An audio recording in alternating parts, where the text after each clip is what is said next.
Hitler didn't want to exterminate the Jews at the time. He wanted to expel the Jews. And Haj Amin al-Husseini went to Hitler and said, if you expel them, they'll all come here. Hamas is ISIS. So what should I do with them? And just as the forces of civilizations united to defeat ISIS, the forces of civilization must support Israel in defeating Hamas. Michael, this must be a game changer, period. Hamas is evil. Israel is good. And look, Hamas can be no more, period. They're animals, they're savages, they're terrorists. This terrorist organization that rules the Gaza Strip. If we look at the Middle East, I think it's about time we stop, those of us who support, as most of us do, Israel in this body, for apologizing for our support for Israel. There's no apology to be made. None. It is the best $3 billion investment we make. Were there not an Israel, the United States of America would have to invent an Israel to protect her interest in the region. Usually advertising runs the gamut from being boring to plain annoying to emotionally manipulative. A bank advert making out that the billionaires who keep the rest of us poor are nice people actually might not elicit the same unfathomable rage as the Go Compare guy. Go compare! Go compare! Just be sure to go online to Go Compare! Or the genuine affection people felt to the PG tits monkey Johnny Vegas used to have tea with on TV. But these are all fundamentally doing the same job. They're all trying to sell you a product. This has been fundamentally the same for millennia. Roman amphitheatres used to have advertising plastered over them in the same way we might expect from football stadiums today, so you could be coaxed into buying Maximus's miracle horse pills or something while you're watching your blood sports. Sometimes, however, advertising isn't about commerce, isn't about trying to get you to buy something the advertiser is selling, but is something altogether more sinister. In some ways, all advertising is propaganda. Just not in the way we think. Trying to give you a skewed view of a product or service so you think of it favourably, and of its competitors unfavourably. States use advertising in the same way, and sometimes they use it to justify the worst atrocities a human being can commit. I'm making this video because I've seen adverts constantly over the last few weeks from the Israeli state, the IDF, and the Israeli Diaspora channel on YouTube showing literal corpses, equating Palestinians with Hamas and Hamas with ISIS, implying everyone in Gaza is a terrorist, implying Palestinians are not human, threatening to show dead and dying bodies to try and manipulate people into supporting the ongoing genocide in Gaza, and ramping up war on terror rhetoric over and over again. And I can't just sit by and let this fascist propaganda go on without saying something. These monstrous clips, pushing propaganda from a fascist government, justifying and encouraging genocide of the Palestinian people, have the potential to do real damage to international solidarity with the people who need it the most right now. Those being slaughtered in Palestine by the IDF, and the resources given to them to do so by the West, including the UK, where I'm from, and the US, where most of you are. While I trust most people understand the actual situation on the ground, these ads, making war crime apologia for the collective punishment of all Palestinians for the actions of a few in breaking out of what is, without exaggeration, the largest concentration camp of all time, the open-air prison filled with children under constant attack, that's his Gaza, are like nothing I've seen since the post-9/11 hysteria that fueled the US-led invasions of Iraq and Afghanistan. Palestinians need your solidarity and your support, and these ads would have you believe the opposite. If you want to do something about this, I've linked a Google Doc made by my fellow YouTuber Dr. Fatima that links a bunch of resources. There's also BDS, Boycott, Divestment and Sanctions, which has a list of companies to boycott. You can spread the word, make sure you're boycotting and other people are boycotting, and encourage your governments to do so as well. There's also a bunch of other things, which I can't say on air for reasons. Do not let YouTubers tell you what to think about this horrific mass slaughter. Look it up for yourselves. In the meantime, I feel like these adverts need to be addressed. I've personally seen them in front of a bunch of left-wing YouTube videos, including videos by Philosophy Tube and The Tabernacle, and some of these adverts are directly disguised as children's ads. This is sinister propaganda, and it needs to be recognised as such. But please, once you're done with this video, follow Palestinian voices. They need to be heard much more than some idiot like me. And please, please, please, give whatever you can to Palestinian aid organisations, buy eSIMs for Palestinian people, and organise in your local communities to call for a ceasefire and other efforts to end this bloodshed. Again, links will be in the description. روح يا عالم انقذونا يا عالم في عرض الله الحقونا قبل ما نموت خالص طلعوا لنا العيال نروح وين نروح هنا كلها خربانه زي كده وين نروح نناشد العالم الامه الاسلاميه اللي بتعرف الله تنقذنا احنا مسلمين انتوا يا عرب وقفوا معنا احنا اخوانكم حرام عليكم ولا عسكري والله العظيم ما في عسكري هنا كلنا مدنيين ولا مقاوم هنا ولا اي واحد شايل ابره مش طلق وزي ما انتم شايفين كل حي بحاله تحت الارض الحمد لله ربنا طلعنا بالسلامه ضربوا فوسفور علاش بتضربوا فوسفور على مدنيين. And just so I'm clear, because I come from the same country that's been smearing all supporters of Palestine as anti-Semites, my problems are with the state of Israel, its fascist government, its apartheid regime, and its settler colonial project. Anti-Semites can get to fuck. I have no time for that shit. The vast majority of Jewish people stand in solidarity with the Palestinian struggle for an end to their oppression. Anyone that tells you criticizing Israel equates to attacking Jewish people is utilizing themselves an anti-Semitic trope. Jewish people do not have dual loyalties to their own country and then to Israel. That's literally an anti-Semitic trope. Israel does not speak for Jewish people as a whole, despite what they might want to tell you, and to try to argue as such is ridiculous.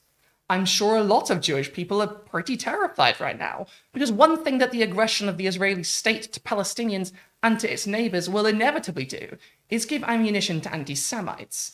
And I really hope that any of you watching know that Jewish people are not to blame for the actions of Netanyahu, the Likud party, or the State of Israel. Obviously. The Jewish protesters arrested in New York City for protesting the genocide of Palestinians, Holocaust survivors and others speaking out and making it clear that when the Israeli government says that they are doing these crimes against humanity in the name of all Jews, that they are lying, prove that. We need to stand together, people of all faiths and no faiths. Workers of the world unite, as a famous old man once said. Now, to the topic at hand. Who has the moral high ground? 15 blocks from the White House, on small corners in northwest D.C., boys disguised as me rip each other's hearts out with weapons made in China. They fight for territory. Across the planet, in a land where civilization was born, the boys of D.C. know nothing about their distant relatives in Rwanda. They have never heard of the Hutu or Tutsi people. Their eyes draw blanks at the mention of Kigali, Byumba, or Butare. All they know are the streets of D.C., and do not cry at funerals anymore. Modern massacres are intra-ethnic. Bosnia, Sri Lanka, Burundi, Nagorno-Karabakh, Iraq, Laos, Angola, Liberia, and Rwanda are small foreign names on a map made in Europe.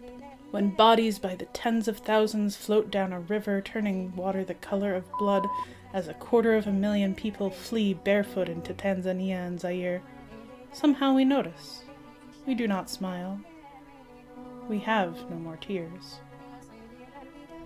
We hold our thoughts, in deeply muted silence, looking south and thinking that today Nelson Mandela seems much larger than he is.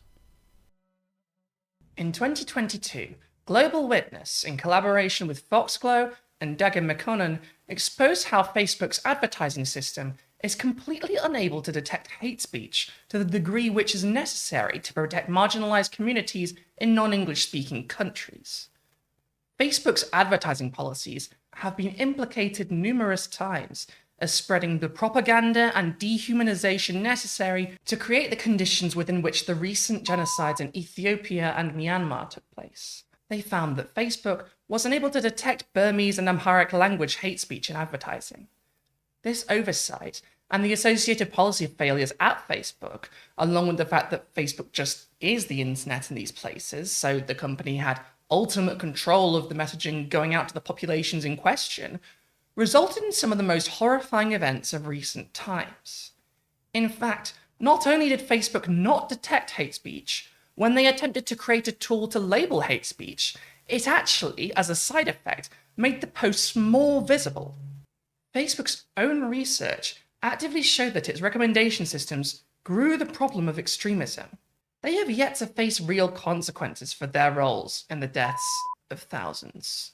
But advertising facilitating genocide is not limited to incompetence on the part of advertising companies and their platforms. Sometimes companies are more than willing to send out adverts inciting bloodlust on a massive scale in their lingua franca.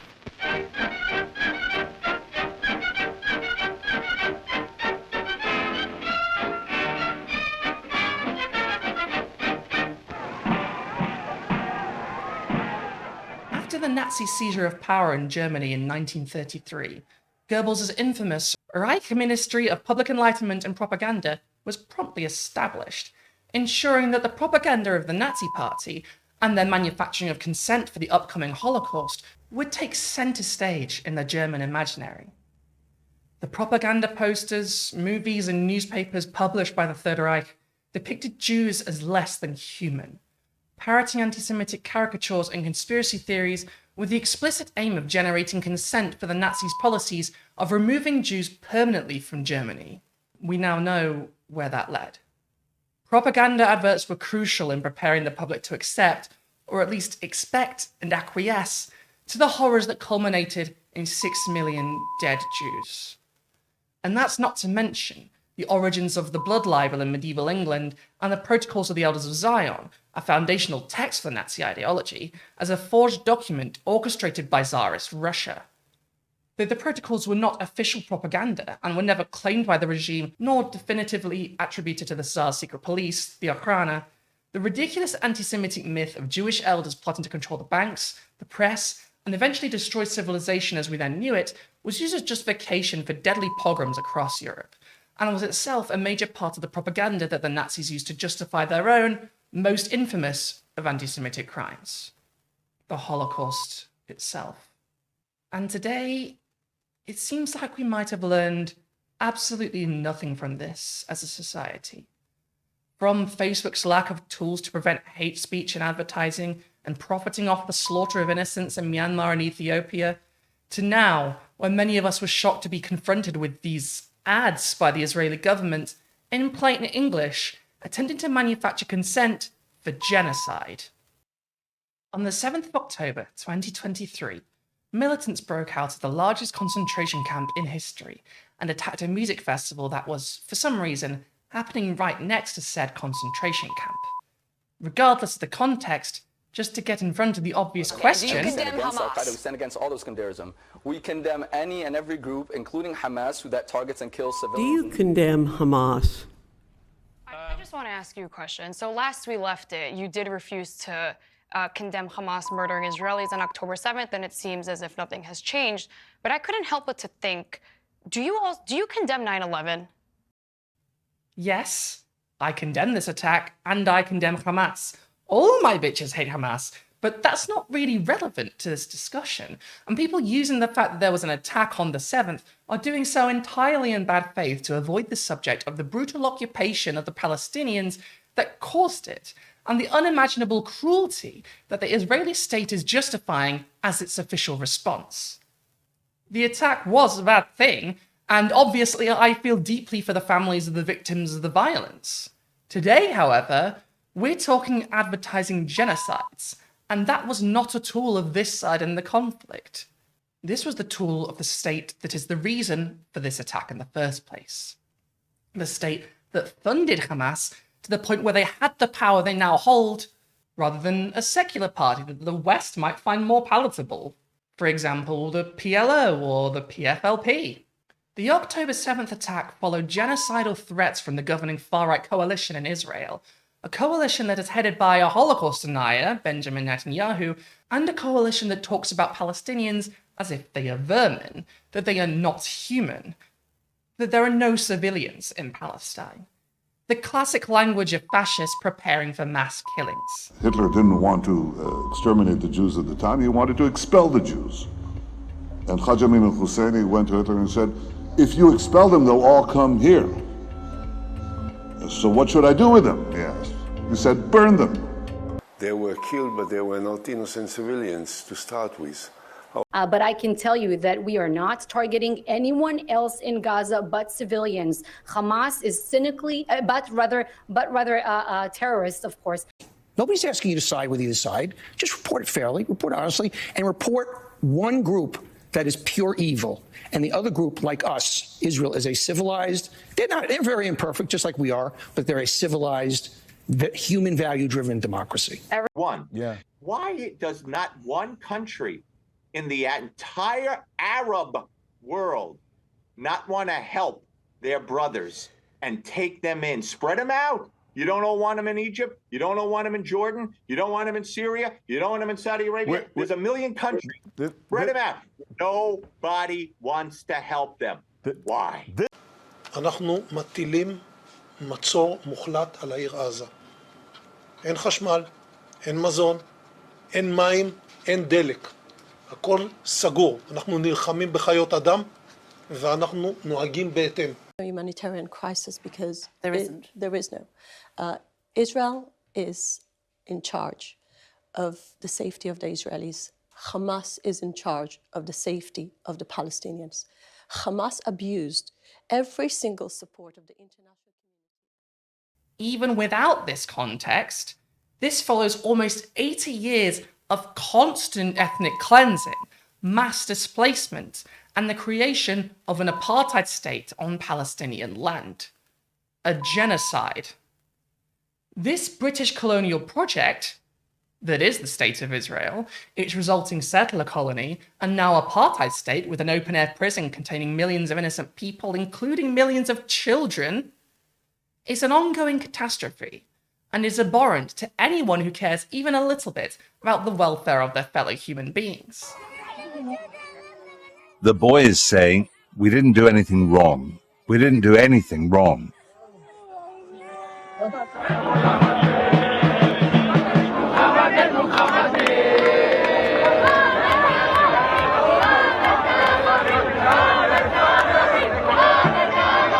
النكبة الثانية أن تغيب עוד מעט תקום النكبة الثانية מחנה פליטים תקום. The advertising we're going to be looking at today would have you believe, however, that October 7th came out of nowhere, and that the response, the bombings of multiple hospitals, the levelling of apartment blocks, the bombing of refugee camps, the use of white phosphorus, the killing of over 3,000 children and over 8,500 adults, systematic funneling of people into evacuation routes, then bombing those routes, murdering civilians en masse, is justified. It is not. What we're seeing right now is an attempt to manufacture consent for genocide. Worryingly, for many liberals I've seen on social media, this propaganda seems to be working. So, because now it has to be said, apparently, nothing justifies genocide. Obviously, nothing. Free Palestine. Solidarity with my siblings in Palestine and those in the diaspora. We cannot stand by and let this happen. This violence has to stop. The apartheid regime has to come to an end, and a multi-ethnic society free from oppression, where the Palestinian people can be free and return to their homes, is needed urgently. Advertising can be sinister, but never in my lifetime have I known it to be quite as sinister as this. But it has been in the past, and if we're not careful, it will be again. In fact, this propaganda is much more common than we think. I've mentioned the examples of Ethiopia, Myanmar, and the early 20th century, but Britain was all over this with colonial propaganda, justifying their horrific genocides in Africa, India, and beyond. And the USA did very much the same, as did most nations that have done unthinkable atrocities in the time since the invention of the printing press created the infrastructure needed to manufacture consent through mass media. For one big example, look at the propaganda that came out of what was at the time Rhodesia, some of which looks like it wouldn't be out of place in the current Israeli propaganda campaign with its racist overtones, hints at progressiveness, in the name of defending a fundamentally racist colony built on the oppression of the indigenous people to prop up white settlers. What you're seeing right now are all posters from what the British were calling the Rhodesian Bush War, but what would be later known as the Zimbabwean War of Liberation. The posters show a bunch of white people, with some centering white women, fighting to end terrorism. What a phrase. We'll never see that again. All of these, and notably the end terrorism slogan, are very similar to the language Israel is currently using to justify their current violence, equating all Palestinians with Hamas and equating Hamas with ISIS, to paint their massacring of civilians as a fight against terror. And indeed, the state and Netanyahu have made multiple comparisons between October 7th and 9/11, as has the President of the United States himself, Joe Biden. Since this terrorist attack took place, we've seen it described as Israel's 9/11. But for a nation the size of Israel, it was like 15 9/11s. Massive worldwide attack. From what intelligence has gathered, it would be 9/11 times 100. 9/11 times 100? Jesus, that's... Yes, 91,100. And Netanyahu, as well as many in the media currently running cover for him, have explicitly made connections between the ongoing bombardments of Gaza and the war of terror in the 2000s following 9/11. The fact that the war on terror is almost universally recognized today as a huge mistake, and its individual acts as unforgivable war crimes, is seemingly lost on the people making the comparison, Biden and Netanyahu both. The comparison to the war on terror, however, is apt here in terms of what we're interested in this discussion. The fact is that this rhetoric is very similar to that used in the war on terror. And when I tell myself I've never seen advertising like this before in my life, I think that might just be because social media was still in its infancy during the beginnings of the war on terror, and the heart of the advertising campaigns justifying its many atrocities. The propaganda was strong, however, and it was in your face all the time. You'll be sorry that you mess with the US today. 'Cause we'll put a boot in your ass. The difference with this modern war on terror, however, is that we all have smartphones on us at all times, pointing at our faces, with which states can manufacture consent for their most heinous acts directly to you as you lie in your bed, or wherever you are on your commute to work, as you're doing the dishes, 24/7 access to your brain. Whereas even the internet, as it was in the early days of the war on terror, wasn't anywhere near as sophisticated as our current internet is at disseminating propaganda around the globe.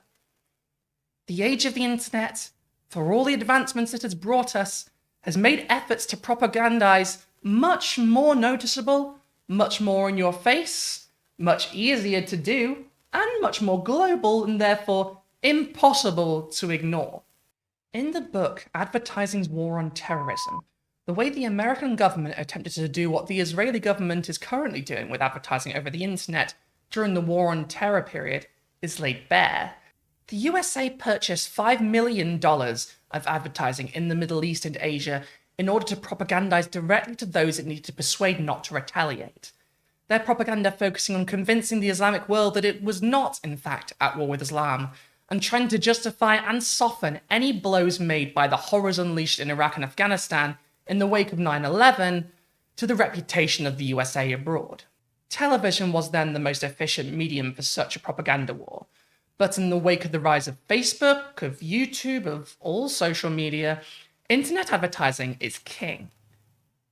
In the West, we didn't get the advertisements that led to the massacres in Ethiopia and Myanmar, but we didn't need to for them to have their desired effect. YouTube videos put out in China to quash criticism of their suppression of the Uyghurs in Xinjiang are not common viewing in Europe and the Americas, and they're not for Europeans or Americans. And when Putin invaded Ukraine and attempted to smear all Ukrainians fighting to defend their territory as Nazis, we did not receive the propaganda in the framing chosen by Russia. We have, however, received the propaganda put out by the State of Israel to justify their own violence and campaign of ethnic cleansing, just as we across the West and across much of the world were targeted by the propaganda campaigns that justified the war on terror. In many ways, the war on terror was the blueprint for today's messaging. In the wake of 9/11, Western governments inflated the threat of terrorism and stressed the necessity of a military response.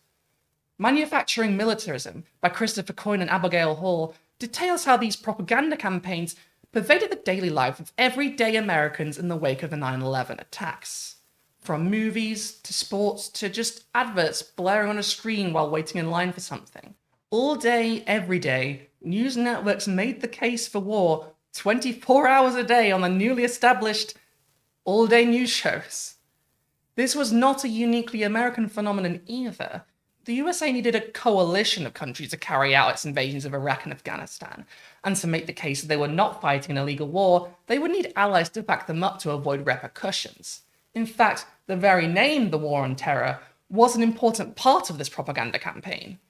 This very name is itself a slogan, and within it is contained the framing that justifies the later invasions in Iraq and Afghanistan as a counter-terrorism offensive, despite everything we know now, from bin Laden not being in Afghanistan, to Iraq never having had those infamous weapons of mass destruction, to the true motives for those wars now being clear, that of maintaining a monopoly on the oil sector and funding the military-industrial complex, being pretty well established now. And just as the War on Terror was the slogan chosen for this campaign of slaughter in the Middle East in the 2000s, the Israel-Hamas war is the slogan Israel have chosen. And it's a line that much of our media is going along with. Just as the USA pushed its War on Terror propaganda with millions of dollars worth of advertising money around the world to its allies and potential enemies alike, to gain support from the West and to prevent a strong response from West and Central Asia, Israel recognizes it needs the international community on its side to continue its current campaign of massacres against civilians in Gaza, and it especially needs the cooperation of the United States, who they are reliant on for weapons, training, and ammunition. The Americans could shut down the invasion right now by turning off the money taps, and so the Israeli government makes their arguments not just within their own borders, but to the outside world that they wish to weaponize against those under siege in Gaza and the West Bank. This isn't even to mention the funding coming in from Christian Zionist groups, whose evangelical beliefs require constant warring in the Middle East to bring about their vision of the apocalypse to fulfill a twisted biblical prophecy. Thus, this advertising campaign, which has pervaded practically all social media with a slew of horrific images, dehumanization of Palestinians, and justifications for genocide under the framing of a new war on terror, with Netanyahu taking the place of Bush, and with the end goal being the completion of the multi-decade-long genocidal project of wiping the Palestinian people off the map. This is the goal. And Netanyahu and others have gone completely mask off about that by now. This tweet from the Prime Minister of Israel Twitter account, for example, explicitly brought back the axis of evil phrase that was used by George W. Bush in the 2000s to paint the US's enemies as ontologically evil, naming Hamas, Iran, and Hezbollah, and their minions, which is a choice phrase by itself, as this new axis, before explicitly dehumanizing the victims of their current campaign, calling their enemies the children of darkness, and their war a battle between humanity and the law of the jungle. Those of you in the UK will recognise the way that the official narrative of the State of Israel has already pervaded across the country. Both Rishi Sunak and Keir Starmer have all but called the collective punishment of Palestinians for the actions of Hamas and the withdrawing of water and electricity from Gaza, both recognised as breaking international law, justified. The Labour Party went further by doing the same thing for the use of white phosphorus, which not even the Tory party would justify. Israel having the right to defend itself is not an answer to the question of whether you support them breaking international law, performing recognized war crimes, and reducing Gaza to rubble. If they even have a right to defend themselves in the first place. Like, what does that even fucking mean? Obviously, the well has been poisoned in Britain for a long time in regards to this issue, with practically every media outlet in the country having spent the last half a decade explicitly conflating criticism of the state of Israel with anti-Semitism in order to demonize a certain magical jam man.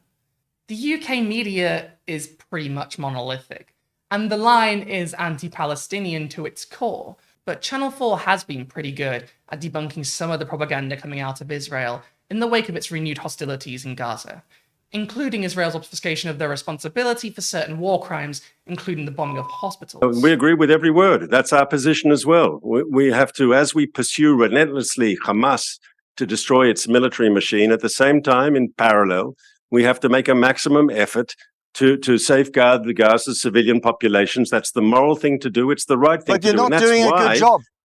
First of all, rushing to judgment again, Matt, if you don't mind me saying, the truth is that of the population there in the north, 9,000 dead.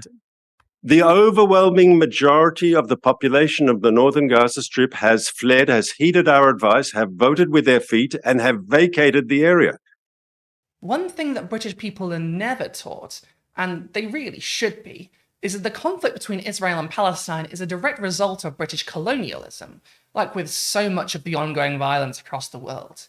The initial violence against Palestinians by colonists happened under the watch of the British, and with their approval. There were peaceful settlements in the forms of kibbutzim there before the current conflict started and the settler colonial project began, and there have always been Palestinian Jews, so don't buy the narrative that this is a conflict over a religion or between Jews and Muslims. The State of Israel, in its current formation, is a settler colonial project, overseen by the British Empire and later supported and enabled by the Byzantium to the British Empire's Rome, the United States of America. On November 2nd, 1917, Britain's Foreign Secretary, Arthur Balfour, wrote a letter that would set off a conflict still being fought more than 100 years later.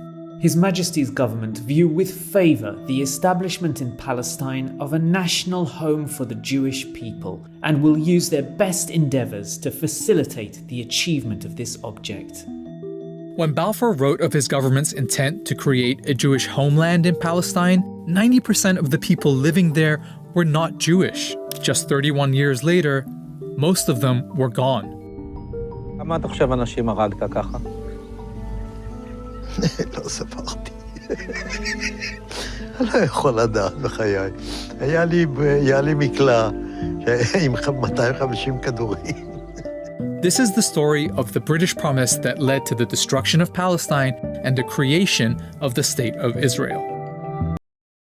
From an essay from The Guardian and the London Review of Books by Charles Glass.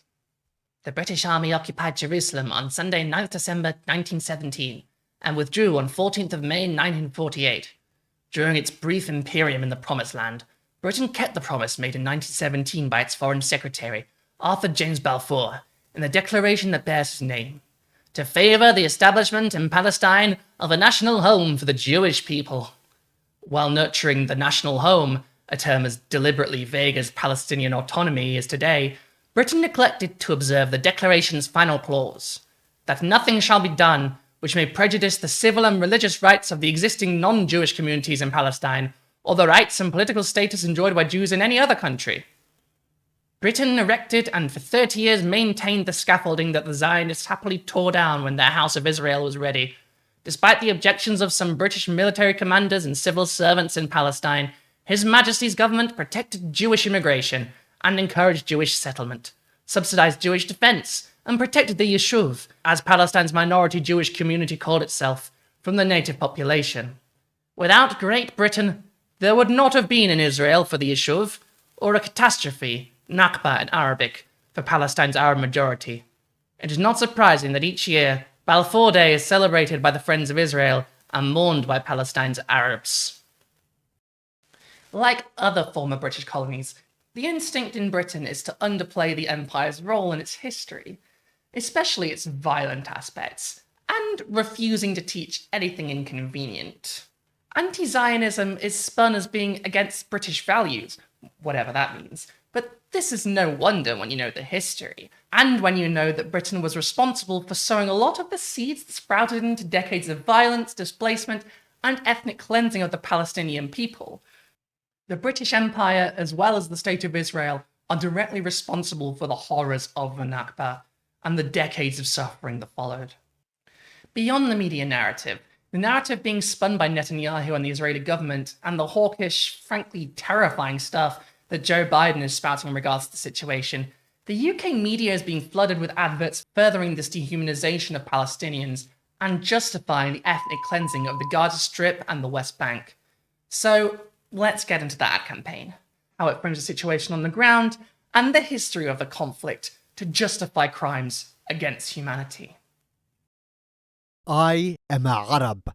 My identity card is 50,000. I have 8 children. The 9th arrives this autumn. Will you be furious? Record. I am a Arab. Employed at a quarry. I have 8 children. I provide them with bread, clothes, and books from the bare rocks. I do not supplicate charity at your gates, nor do I demean myself at your chamber doors. Will you be furious? Record. I am Arab. I have a name without a title. I am patient in a country where people are easily enraged. My roots were established long before the onset of time, before the unfolding of the flora and fauna, before the pines and the olive trees, before the first grass grew. My father descended from plowmen, not from the privileged class. My grandfather was a lowly farmer, neither well-bred nor well-born. Still, they taught me the pride of the sun before teaching me how to read. Now my house is a watchman's hut made of branches and cane. Are you satisfied with my status? I have a name, but no title. Record. I am Arab. You have stolen my ancestors' orchids and the land I have cultivated, along with my children. You left us with nothing but these bare rocks. Now will the state claim them also, as it has been declared. Therefore, record on the first page. I do not hate people, nor do I encroach, but if I become hungry, I will feast on the usurper's flesh. Beware, beware my hunger and my anger. But if I become hungry, I will feast on the usurper's flesh. Beware, beware my hunger and my anger. Israel has form for unsettling advertising. This bizarre advert from a couple of years ago features 2 queer-coded young adults talking to you like Steve Buscemi in that one scene in 30 Rock, trying to convince you to visit, party, swim, and go clubbing in Tel Aviv and Jerusalem, implying Israel is some sort of haven for gay people, despite gay marriage being illegal in Israel. In fact, not only that, interracial marriage between Palestinians and Jews is also illegal. Hey, yo! We want to introduce you to the most amazing destinations in the world. How do you do, fellow kids? What? This advert encourages young queer people to come have fun at a beach a stone's throw away from the largest concentration camp ever built in human history, to party like it's 1999 in an apartheid state. And when this was airing, I was furious at the whitewashing of this place for the sake of tourist dollars. If I had known that a couple of short years later I would be seeing calls for genocide disguised as a children's ad all over social media from the State of Israel, I might have realized how tame these looked in comparison. I refused to watch as the same thing that happened to the Tutsi and the Rohingya happened to the Palestinians, especially when they resorted to tactics like these.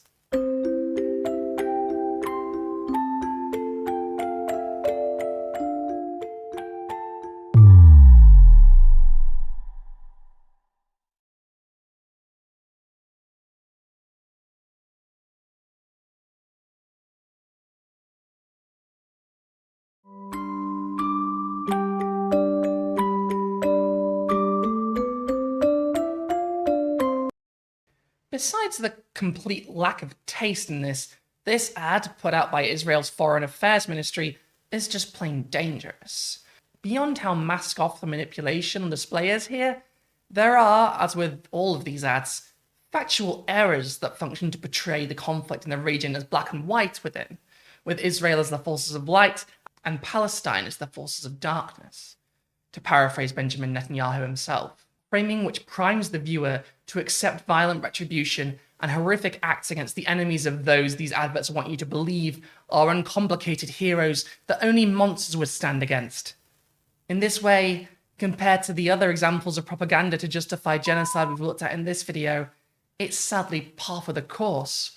Its main distinction being the format, the fact that this is happening right now and that we can stop it, and the vast reach of this campaign.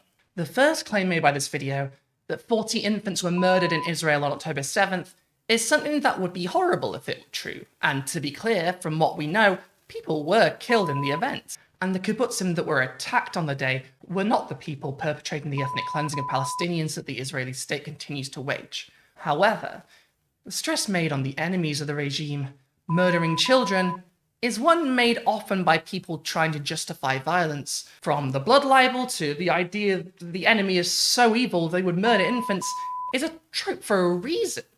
Because it's an awful, horrific thing to do. Babies have nothing to do with whatever conflicts their parents are involved in. So, because we now know our history, it's worth looking at this claim, as with every claim made in the fog of war, with skepticism, rather than reacting to the claim without considering its veracity. This claim originated with reports from I24 News, a network described by other Israeli news outlets as pushing narratives favourable to Netanyahu. Other news networks, including Turkish news agency Anadolu, have reported that the IDF refused to confirm the 40 dead babies claim, whether because it wasn't true or because it would be, in their words, disrespectful to the dead. Nevertheless, the Western press ran with it, with the claim appearing on almost every British newspaper's front page, and the President of the United States explicitly saying that he had seen evidence of these 40 dead babies, a claim he later walked back once it was clear that the claim was unverified and the lie was put to his words. Despite this lack of confirmation, this advert and several others from the Israeli state are still using this claim to justify their attacks on Gaza. This claim that the enemy kills babies, and specifically 40 babies for some reason, is something we will see later in other genocides that happened in the recent past. Oren Ziv, a reporter who participated in the tour of the incident by the IDF, was given no confirmation from the IDF, or from people on the scene. The claim, instead, appears to have come from Israeli commander David Ben-Zion, who made the claim directly to Nicole Zedek at I24 News. Zion appears to have been the unnamed general who this claim was attributed to, and it was attributed to him where the claim took off to the rest of the world for a live stream by Nicole Zedek on I24 News called Beheaded Babies and Women Found in Kfar Aza. However, the claim remains unverified, and the IDF outside of this specific commander have refused to verify the claim. In fact, Oren Ziv specifically noted that the army spokespeople and commanders he talked to did not mention any such incidents. And that by itself is important. Why would only one person make this claim, which has been so important in the Western media narrative that's being used to try and persuade people overseas to support retaliatory bombings on civilian populations? From The Intercept, Ziv also noted that while the scene was horrific, with dozens of bodies of Israelis murdered in their homes, he had not seen evidence of the beheaded babies.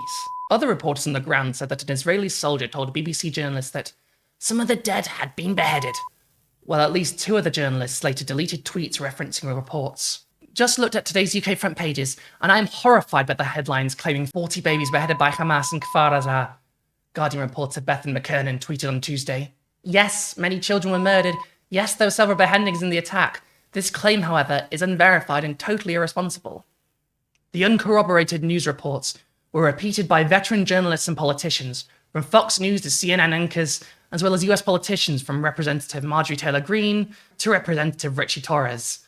Fox News reporters chased Representative Rashida Tlaib, the only Palestinian American in Congress, saying that Hamas terrorists had cut off babies' heads, and asking her to comment on terrorists chopping off babies' heads.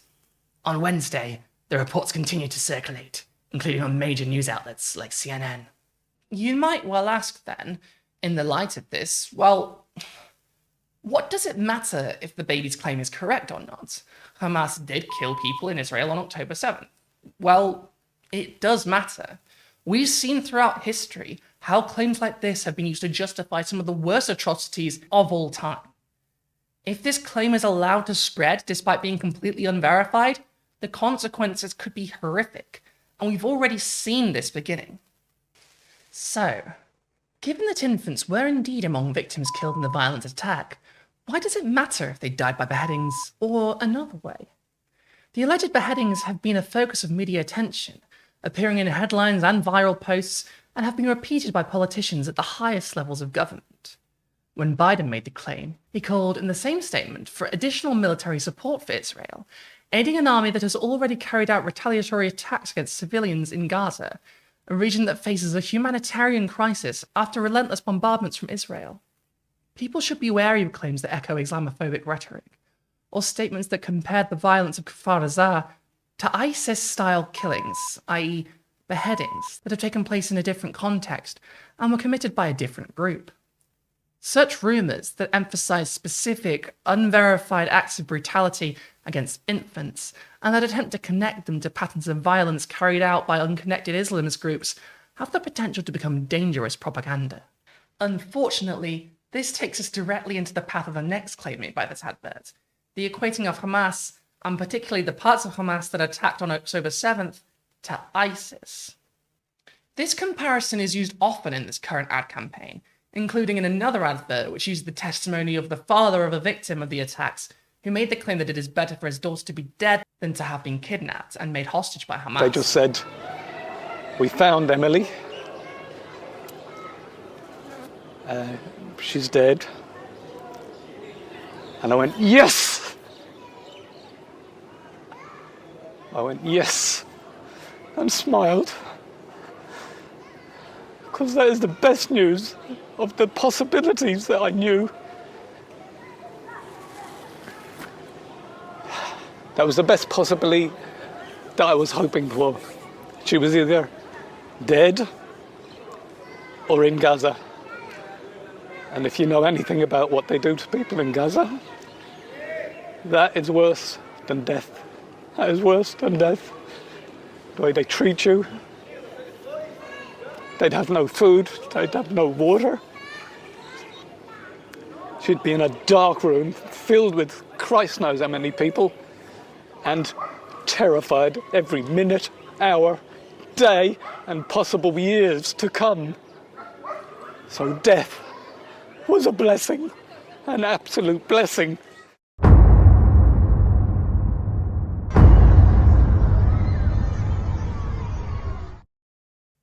Obviously, I don't blame people literally grieving their children from making statements that are false or might put others in danger. I'm not a parent, and I can't even begin to imagine how it feels to be one, never mind to be one who has lost a child. But using this man in an advert to imply that Hamas and ISIS are one and the same is at best cynical, and at worst, deeply exploitative of the pain of grieving families for political point scoring in search of an excuse to justify literal genocide. And the implication that Palestinians have no food or water because they're somehow backwards is truly horrific. The reason that food and water are scarce is because Israel has blockaded Gaza. Nothing gets in or out without being overseen by Israel. Israel controls Gaza's water supply, its electricity, its telecommunications. They treat the Gaza Strip like it's a prison. The entire area. If they do not have the amenities one needs to live, that is not on the people of Palestine. This isn't a sign of barbarity. It's a direct result of the ongoing apartheid and a direct decision by the Israeli government. Sadly, though, being in Gaza during this onslaught, chances are high that his daughter would have faced significant harm from her own state. Israel bombed Gaza mercilessly. Despite their hostages being held within, they told civilians to evacuate down safe routes, then bombed those very routes. It is not safe. This is again, however, the violence being done to the Palestinians, creating conditions that are then used to justify this very violence against them. In terms of the Hamas-ISIS thing, however, Hamas and ISIS are, to be fair, both political Islamist groups with the aim of establishing Islamic states. But the similarities basically end there. Hamas was born out of the resistance movement to the ethnic cleansing of the Palestinians by the settler colonial project that became the modern state of Israel, and was elected in Gaza, only the one time, and the majority of those living in Gaza now either didn't vote for them or weren't alive at the time to even have had the opportunity. But that is a big difference from ISIS already. In fact, the group's ideologies and goals are so at odds that ISIS literally declared war on Hamas in 2018. The other important thing to note about Hamas is that they became the people in charge of Gaza after decades of many other options being tried, and in fact their very existence owes itself to the State of Israel, who funded Hamas to destroy the influence of secular parties like the PLO in order to continue this conflict and minimize the chances of either a two-state solution or of a multi-ethnic society being possible in what is now Israel-occupied Palestine. According to historian Zachary Foster, in the 1980s, Israel pursued a divide-and-rule policy. To weaken the PLO, it supported and funded the Islamic charity of Ahmed Yassin, founder of Hamas. Yitzhak Segev and Avner Cohen, both former officials in the Israeli government, have been open about Hamas being a creation of Israel. After the First Intifada in 1987, which follows an Israeli truck driver killing 4 Palestinians near a Gaza checkpoint, and in which protests, boycotts of Israeli rule, and children throwing stones were met with 142 murders of Palestinians by Israel, Hamas pursued non-violent resistance. In 1988, Hamas leader Mahmoud al-Sahar proposed a peaceful resolution, which was turned down because it demanded a right of return to Palestinian refugees. The end result of this breakdown in negotiations was the radicalization of Hamas as an organization. While the PLO continued to call for its supporters to refrain from the use of arms, Hamas made no secret of its determination to exact vengeance for Palestinian victims. Then came the Second Intifada. Top Israeli security echelons decided to fan the flames during the uprising's first weeks. Amos Malka, Israel's military general, stated during the Intifada's first month, when the uprising was still mostly non-violent, Israel killed 14 Palestinian children. These cases were barely reported in the Israeli media, which dealt almost exclusively with Jewish victims, of which there were as yet only a few. Israel's excessive use of deadly force against demonstrators enraged Palestinians. Then came Hamas's worst violence to date. From September 28, 2000 through February 8, 2005, Hamas and other militant groups carried out 138 suicide attacks and killed 1,038 Israelis. As always, Israel embraced its guiding principle of disproportionality, killing 3,189 Palestinians over the same time period. In 2006, Hamas won free and fair Palestinian legislative elections in the occupied Palestinian territories. By this time, there were many indications Hamas sought to moderate. We Hamas are for peace and want to put an end to the bloodshed. Peaceful means will do if the world is willing to engage in a constructive and fair process in which we and the Israelis are treated as equals. We agree to a Palestinian state on pre-67 borders, with Jerusalem as its capital, with genuine sovereignty, without settlements, but without recognizing Israel. We have offered a truce if Israel withdraws from the 1967 borders, a truce of 10 years. But Israel sought to squash the peace deal, preferring war to peace to strengthen its deterrence capacity. Israel assassinated Jabari just hours after he received a draft of the peace deal. The Hamas founder Sheikh Ahmed Yassin was a half-blind, disabled Palestinian cleric and member of the Muslim Brotherhood. The Brotherhood had been repressed by the Egyptians in Gaza prior to 1967, but once the Israelis invaded and occupied the Strip, they didn't just turn a blind eye to these Islamists, they encouraged them. See, the Israelis, especially right-wing Israelis, wanted to undermine the power of the dominant Palestinian political force at that time, the nationalist PLO, at the heart of which was the secular Fatah party of Yasser Arafat, their bête noire. بغصن الزيتون في يدي وببندقية الثائر في يدي. By empowering Sheikh Yassin and the Muslim Brotherhood, Israeli leaders thought they could divide and rule the occupied Palestinians, play them off against each other, secular nationalists against religious Islamists. So in 1978, when Yassin wanted to officially register his Islamic Association, which was basically the precursor to Hamas, the Israelis were only too keen to help. Yassin built and grew a network of Islamist social institutions across Gaza, including schools and clubs and mosques, and Israel helped fund some of those projects. Most American politicians have no clue about any of this. although the former Republican Congressman Ron Paul once made this point on the floor of the House. Hamas was encouraged and really started by Israel because they wanted Hamas to counteract Yasser Arafat. Arafat himself told an Italian newspaper, quote, Hamas is a creature of Israel. He even claimed that former Israeli Prime Minister Yitzhak Rabin admitted as much to him, calling it a fatal error. Hamas is not a heroic organization, but it's also a weapon forged by Israel itself. And the existence of Hamas as the main authority in Gaza made and continues to make it much easier to sell to the world and to Israeli citizens the idea of continuing the conflict in Gaza than if the Strip remained under the control of the PLO or other secular parties with explicit policies of non-violence and views of a multi-ethnic integrated end to the apartheid. The world knows the dangers of an ISIS. Comparing Hamas to ISIS is an easy way to try and connect the dots to people who don't know what Hamas is and want to know what kind of organization carried out the attacks on October 7th they've heard about. It also primes people to be okay with war against these people without knowing how we got here and who violence in Gaza will ultimately hurt more than Hamas. Innocent people who never had any say in whether Hamas would represent them, and the slim numbers who voted them in because they felt they had no other option, when every effort to make peace was met with more war, with massacres. And that gets to the crux of what the kid-style advert is trying to tell you. It ends with the claim that the violence in Gaza is being done to protect Israeli children. But while some may have been killed on the 7th, Palestinians have children too, and they are being killed in their thousands. Live on TV since the initial attack, we've seen entire tower blocks being leveled, multiple hospitals bombed to the ground, refugee camps bombed multiple times, children's bodies in the streets, whole streets, entire blocks turned to rubble. The only way you can look at that and say it's protecting children is if you don't think Palestinian children count. Which makes this ad saying slaughtering children is not fighting for freedom darkly ironic. And that gets to the essence of this whole thing.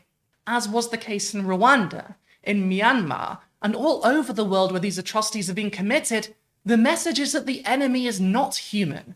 Because if you remember that they are, then you'll be able to internalize that clearly this is deeply, deeply wrong. Because I believe that some of the major Western media outlets are complicit in this war crime that Israel is committing against us. Complicit in what way? They provided Israel with the cover and atmosphere to do the massacres against us. The coverage has never been adequate on Palestine. There has been a lot of misinformation. There has been a lot of lies about what actually happened, not only in this conflict, not only since the 7th of October, but for 75 years of the conflict. Now, you're talking about we, speaking as a Palestinian. Israel's very clear that this is against Hamas, a terrorist organization that perpetrated the most horrific atrocities. I can understand why you, in the absolute vortex of your grief, feel anger. But what can be done for the sake of all those there? Because what we don't want to get into is a war of words and hate, do we? Of course. We don't want a war of war or hate, but we need to be clear about something. This is not a war against Hamas. My family are not Hamas. My 14 nieces and nephews who are children, all under the age of 13, ranging from 1 to 13, are not Hamas. And they were killed. They were brutally killed while they were asleep. This is not a war against Hamas. This is a war against the Palestinian people. And it has been always against the Palestinian people. My father is 75 years old, and he was born a few months after the Nakba. Do you know what the Nakba is? The Nakba is the year in which Israel, the Zionist militias, forcibly displaced 750,000 Palestinian people from their homes and lands to create the state of Israel. This is what actually happened. We have been living under this war and conflict and onslaught and massacres for a long time. And it's only innocent people that are in Gaza now are the 229 hostage that were taken. Once they will go back to Israel, we will bomb Shifa Hospital, all the hospitals, all the tunnels, and kill them all. It's about time. The world knows that. There's no argue about that. We are the center of the world now. This dehumanization is the core of what this propaganda, in every conflict we've looked at in this video, and in this one, happening right now, is trying to achieve. In this advert, Hamas declared war against Israel. Armed Hamas terrorists infiltrated into Israel via a ground invasion and started going door to door slaughtering innocent Israelis. Hundreds of Israeli civilians, including children and women, have been killed or injured, and Israeli hostages have been taken. This is a war, and Israel will take every measure necessary to protect our citizens against these barbaric terrorists.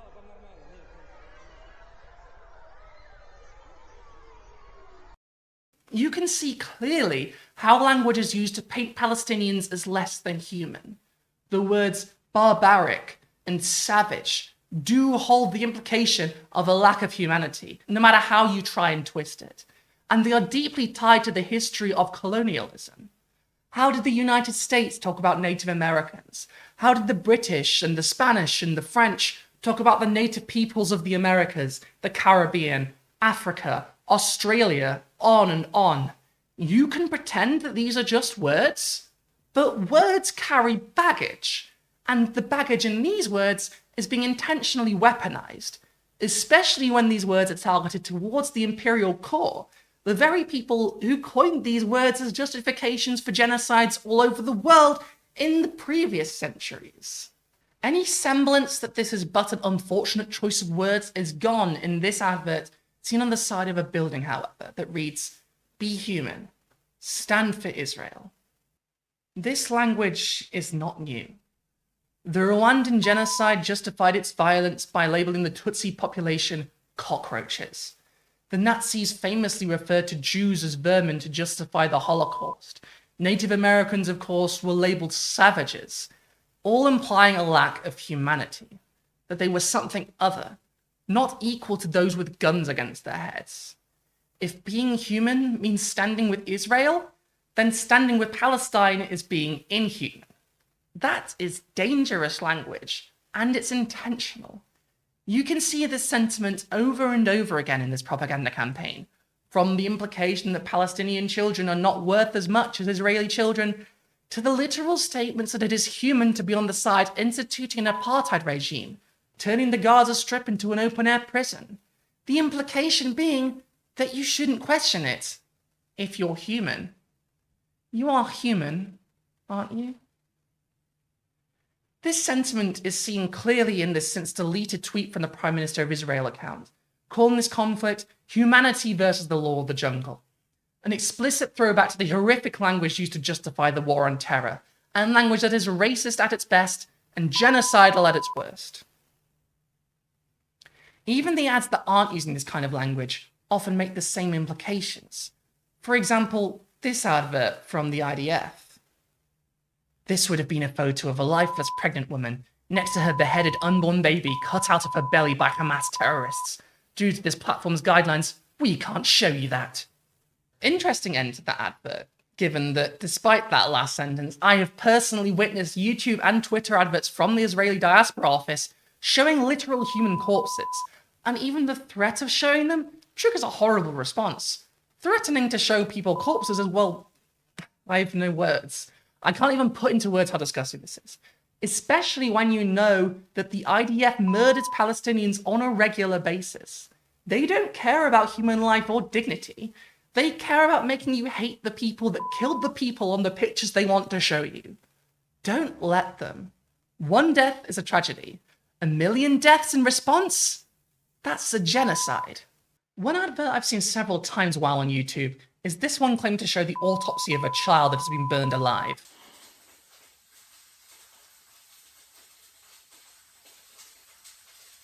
In fact, data from Smrt, disseminated by Sophia Smith-Gaylor on Twitter, revealed that several adverts violating guidelines have been produced. In total, Israel's foreign ministry spent $7.1 million on YouTube ads, with $1.1 million spent on the UK alone, with 30 ads removed by Google for breaching standards guidelines due to containing violent language, gruesome or disgusting imagery, or graphic images or accounts of physical trauma.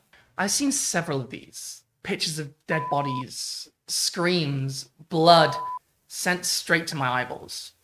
They want you to be on edge, to be scared, so you will support the state lashing out without mercy on those who've caused these horrors shown to you all over the world. This is dangerous. This has all happened before. We can see the signs of it happening again. Do not take propaganda like this lightly. This is manufacturing consent for genocide out in the open and on a global scale. אז זה אומר לפגוע באוכלוסייה?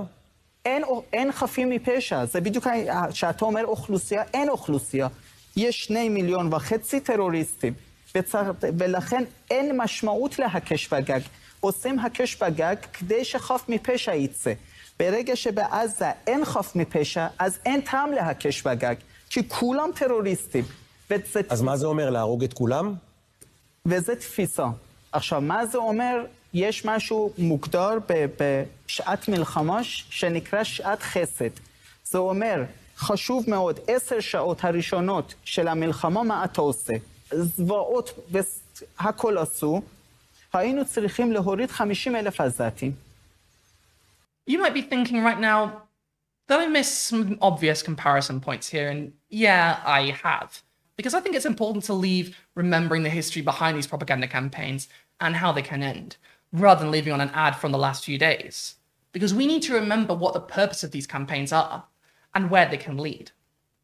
And most importantly, how we can stop it. To do that, we need to talk about the propaganda ad campaigns in apartheid South Africa and during the Yugoslav wars of the 1990s, and 2 of the potential outcomes of this kind of conflict in a multi-ethnic society: integration and annihilation.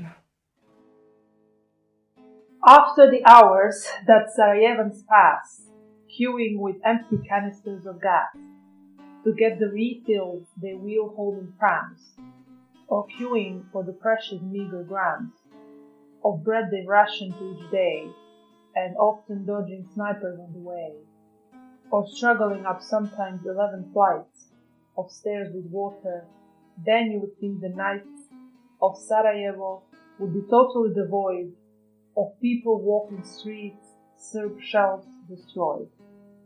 But tonight in Sarajevo, that's just not the case.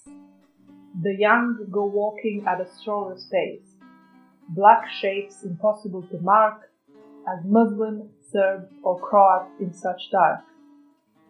In unlit streets you can't distinguish who calls bread hljeb or hleb or calls it kruh.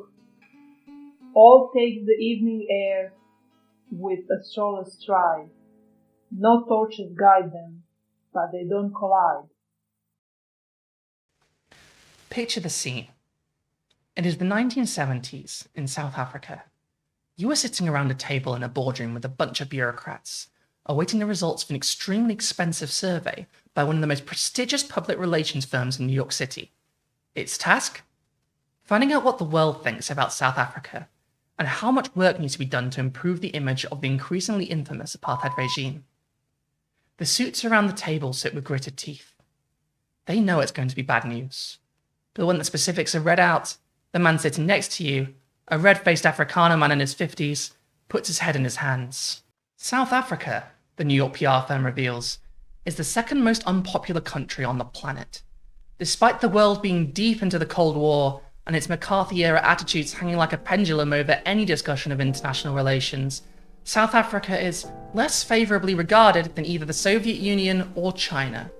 The only country less popular than South Africa you hear, as a man across the table from you gets up from his chair, cigarette in hand, and storms out of the room, slamming the door behind him, is Uganda under Idi Amin. The room grows silent. No pessimistic murmurs, just nothing.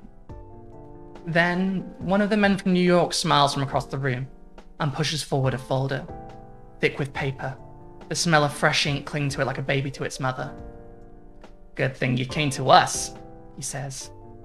In Ron Nixon's book, Selling Apartheid, this moment is presented as one that drove the propaganda war in South Africa up several notches. Initially, the apartheid government under Milan in the late 40s presented itself to the world as you might expect a country that's trying to get the support of the Americans. They insisted that a white minority government in South Africa was a critical bulwark against the danger of the spectre of the entire continent of Africa becoming communist. Much as the minority government in the State of Israel prevents Muslim hegemony in the Middle East, which would be the USA's next target once the Cold War was safely over. After the 1960 Sharpeville massacre, however, where 69 black protesters were murdered by police, pro-apartheid material was produced at speed, to prevent the state from becoming a global pariah. The South African government hired, in response, the Hamilton Right Organization, a PR firm specializing in rehabilitating the image of unpopular governments. Its campaign produced articles and films showing just how happy and free black South Africans were, and how gorgeous the wildlife and landscapes were in South Africa, and spread them across the world, a Hail Mary for the doomed regime. Then, in the 1970s, they took it a step further. Under Information Minister Connie Mulder in the 1970s, Mulder decided that what South Africa needed was a campaign that would buy, bribe, or bluff its way into the hearts and minds of the world. And for this purpose, Mulder hired a former journalist called Eshel Rudy, who was given millions of dollars in secret funds to counter the growing international vitriol. This takes us to the scene I just took you through, after Rudy hired the expensive New York PR firm, and the survey on the opinions of the world devastated the government.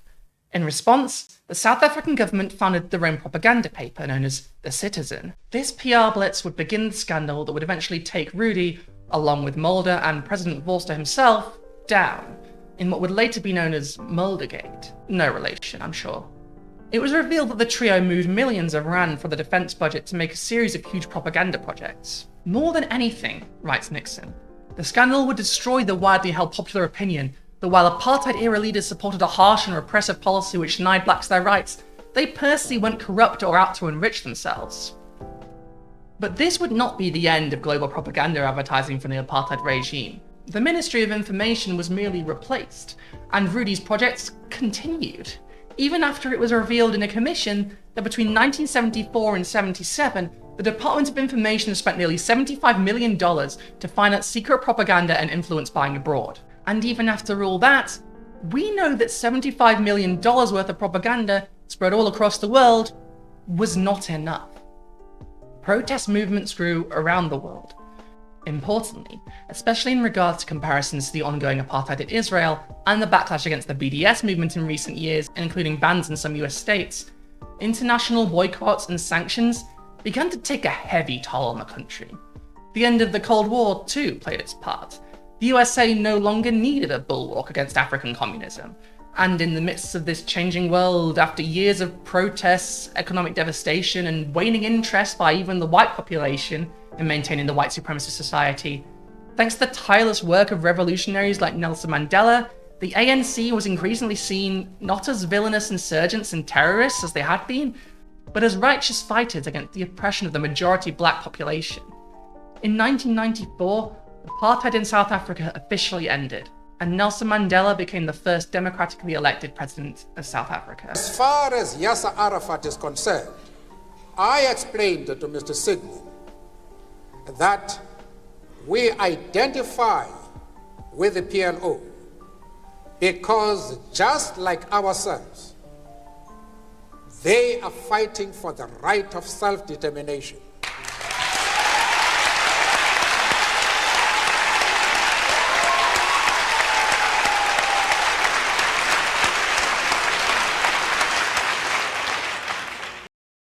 On the other side of the world, however, in Southeast Europe, the end of the Cold War saw a much different end to a country that had held strong since the end of World War II. This was no apartheid state. It was a thriving, if struggling, multi-ethnic society, built on values of brotherhood and unity. Those values would be torn to pieces in the 1990s. And as the embers of South Africa's apartheid regime were dying out, and with it, its propaganda war, Yugoslavia would soon see a wave of propaganda, from the government and the army to its Serbian majority, that will sound eerily familiar to many of you listening. Propaganda that would sell genocide to peoples who, until a few short years before, were friends, neighbors, united in a fraternal project. The Cold War, however, was over. Yugoslavia was no longer a boon to the West as a buffer between the capitalist world and the Soviet Union, and buckling under the economic weight of the rise of nationalist, if not outright fascist leadership, both on the federal level and in the constituent republics, and international loans with conditions of neoliberalization of the economy and further money only upon the republics becoming independent from each other, the land of blood and honey fractured. In the Yugoslav wars that followed, You can see echoes of the war propaganda we've seen in the past year. In the war in Croatia, the narrative is similar to that used by the Russians in Ukraine, with the siege of Dubrovnik being justified by the lie that there were 30,000 armed Ustasha and 7,000 terrorists behind the scenic city's walls. The Ustasha, for those that don't know, were the Nazi puppet regime of Croatian fascists that committed horrific acts of genocide in World War II before being defeated by socialist partisans. Croatian media responded in kind, calling the Serbs bearded Chetnik hordes. You see the framing of the Israeli state used here too, however, with the claim that Croatian separatists killed 40 Serb babies in Vukovar. The Croats did not suffer the genocide their former brothers in Bosnia suffered, however, and the darkest chapter of the Yugoslav wars. Serbian media throughout the war and eventual genocide portrayed Bosnian Muslims as extremists and terrorists. If it were today, you might see them directly being compared to ISIS. And again, we see the murdering babies charge brought up. This time to sell the genocide of the Bosnian Muslims, with Serbian national television reporting during the siege of Sarajevo that Muslim extremists were taking Serb children to Sarajevo Zoo and feeding them to lions. This stirring up of hatred and justification of violence culminated in the massacre of Srebrenica, where 8,000 Bosnian Muslims were systematically killed, deemed by The Hague to be an act of genocide. According to Al Jazeera, over 8,500 Palestinians have been killed by Israeli attacks in Gaza in the current conflict alone, including at least 3,000 children. We are watching a genocide happen in real time. We have seen their claims about murdered babies and the denial of the humanity of the Palestinians. This is how you sell genocide. And it's working. Victims of the Holocaust, as well as victims of the Bosnian genocide, have spoken up in recent weeks, giving their testimony that what is happening in Palestine is a genocide. Believe them. Thankfully, it can stop before it gets any worse. Israel can end the bombardment, and the international community can bring both sides to the table and make sure this ends in integration rather than annihilation. The story of the Yugoslav wars in the 90s is the war story from the Balkans that most people think of when they picture the region. But in stark contrast to the disintegration of the region and the massacres that resulted from it, is the resolution of the war that created the Socialist Federal Republic of Yugoslavia in the first place. You've heard the names of the factions already, but just to reiterate, in World War II, the Balkans became a battleground. The NDH under the Ustasha set out to create a Croatian ethno-state in the Balkans, and systematically ran a campaign of genocide against the region's Jews, Romani, and Serbs, among others, running the third largest concentration camp in Europe for that very purpose, the infamous House of Death, known as Jasenovac. The Ustasha systematically murdered 100,000 people in Jasenovac alone, but they would not win the war. The horrors of war and genocide at the hands of the Ustasha drove more and more people throughout the war to the side of the socialist partisans, whose aims were the polar opposite of the monsters running Jasenovac. A multi-ethnic Yugoslavia, based in socialist values, brotherhood, and unity. As the war continued, the partisans gained so much ground that even Britain had to concede that if they wanted the Nazis defeated in the Balkans, they couldn't continue backing the Chetniks, the Serb royalists, and the partisans from then on would receive the backing of the Allies instead. The Chetniks famously had been fighting with the partisans too, and on occasion had fought together with the Ustasha against socialist forces. Eventually, the partisans won, and a multi-ethnic Yugoslavia was re-established. One that would integrate the many ethnic groups, Croats, Serbs, Muslims, and more, into one country. It would last over 40 years. The Balkans tried the route of integration, and for all of the problems that were around in Yugoslavia, the integration did work. The ethnic conflicts died down for a pretty long time. And among the reasons that this project disintegrated, of which there were many, and ethnic conflicts returned with a bloody vengeance, is because of external forces. Sanctions, IMF loans, American influence, and the end of the Cold War. The apartheid regime in Israel and Palestine can still be solved with integration. if Netanyahu or anyone in the state who can take control can be persuaded to listen. You cannot make a multi-ethnic society into an ethno-state without genocide. We cannot allow that. We cannot allow Netanyahu, therefore, to succeed. Do not stand by and watch as what has happened before happens again. Never again is never again for everyone. Do not let the propaganda war persuade you that Israel is not perpetuating a genocide against the Palestinian people. One of the big connectors here to how these conflicts end, though certainly not the be-all and end-all, is international pressure. Apartheid South Africa was crippled by the original BDS movement, which is currently one of the primary ways we outside Palestine can put outside pressure on the state of Israel too. Allied backing of the partisans allowed the partisans the support they needed to win, and the economic destruction from outside via the IMF and other institutions were instrumental in the eventual downfall of Yugoslavia. No country exists in a vacuum. We are one world.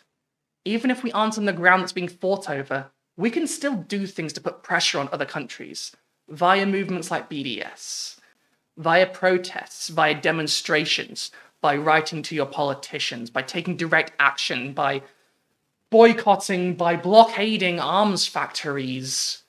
Contacting politicians is especially important for those in the US and other countries that make weapons for Israel and that Israel depends on to continue perpetrating this genocide, especially if these politicians have the ear of those currently making the decisions. Joe Biden alone has massive influence in this conflict, and representatives of the State of Israel recently admitted that US pressure is the reason behind several of their big decisions, saying clearly that they could not do the genocide they are currently perpetuating without the explicit permission of the United States. So, rather than fall into despair, I implore anyone watching to instead get organized.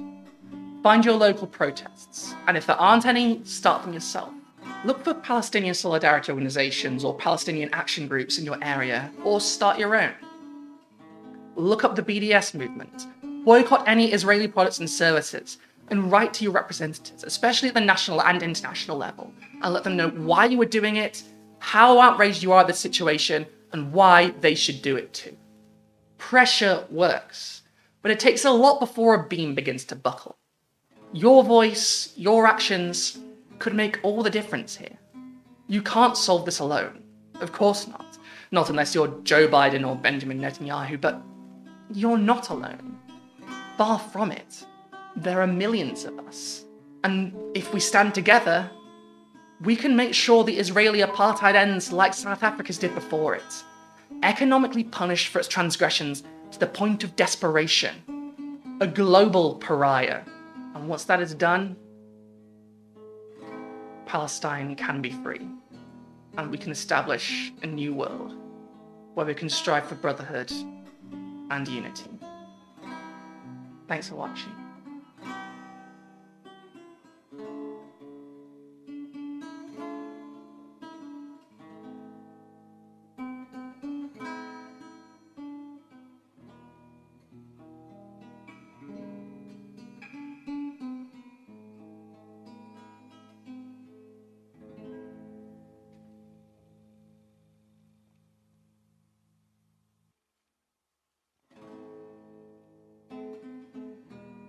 Hey everyone, thank you for watching this far into this very long and very depressing video.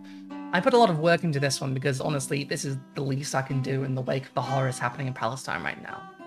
Now time to do the rest. You know what to do. If we all work together to undermine the apartheid regime, it will eventually fall. There are enough of us.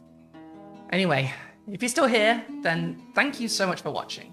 And especially thank you to all my patrons and those of us who donate to me on Ko-fi or PayPal, links below.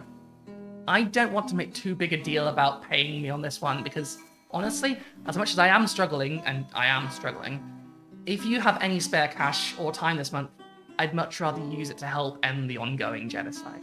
Once you've done that, if you still feel inspired to throw me $1, then you're welcome to sign up to my Patreon. And if you do, you get early access to all my videos, get exclusive content, get to join the Patrons Discord, get my Nintendo Switch friend code, and get discounts on any future merchandise, as well as, you know, the honor having me read your name out at the end of each video, just like these wonderful people. Raven Tempest, Shield Thaden, Robin Podolsky, Infernal Ramblings, Exploding Turtle, Casual Observer, Terry Roberts, Manta Ray, Courtney Burmack, Sleepy Slug, Philippa Tobroga, Soma Piglet, Meredith Matthews, Bull IS, Artie Wolf, Hayden Gaylor, Greg Noble, No Kings, Only Fools, Deanna Macmillan, Caroline Regalado, Alexandra Lidden, PJ Lesborough, Howard Lott, Laura Van Loon, Narania, Scarjan, and Joey Copeland. Thank you guys for helping out. I love you. Thank you so much for all your help. It truly means the world to me. And see you next time.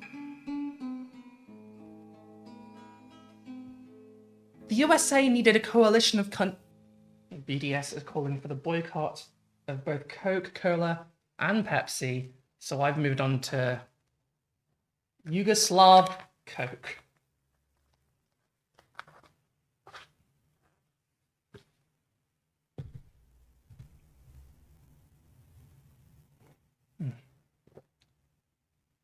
Tastes like workers' self-management.